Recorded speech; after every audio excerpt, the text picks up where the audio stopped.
মই অকণমান তিনিটা কথা কওঁ আজি গোটেই ভকতক আৰু এই তিনিটা কথাৰ পৰা সদায় আঁতৰত থাকোঁ তিনিজন মানুহৰ পৰা আঁতৰত থাকোঁ সদায়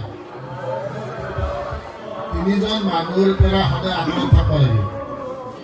অৰ্থাৎ দূৰত থাকিব লাগে তাৰ কাষে চাপিব নালাগে তিনিজন মানুহ এক নম্বৰ যিয়ে সুযোগ পালে আনৰ সমালোচনা কৰে এক নম্বৰ হয়নে আৰ দুই নম্বৰ যিয়ে সদায় ঋণাত্মক কথা কয় ঋণাত্মক মানে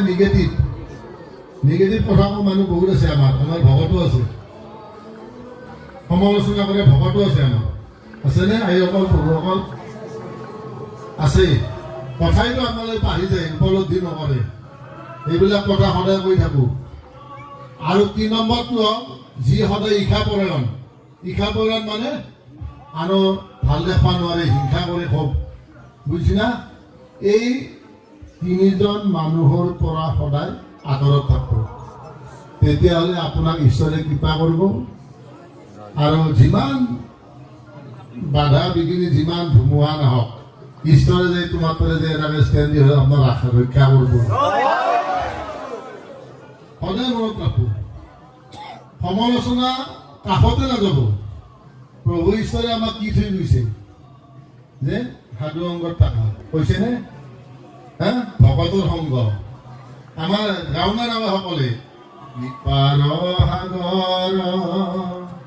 দৈৱ কি নন্দন পুৰীয় মনৰ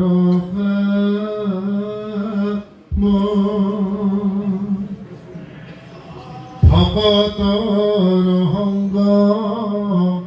সদানুগুচক মুখে তোৱা গুণ না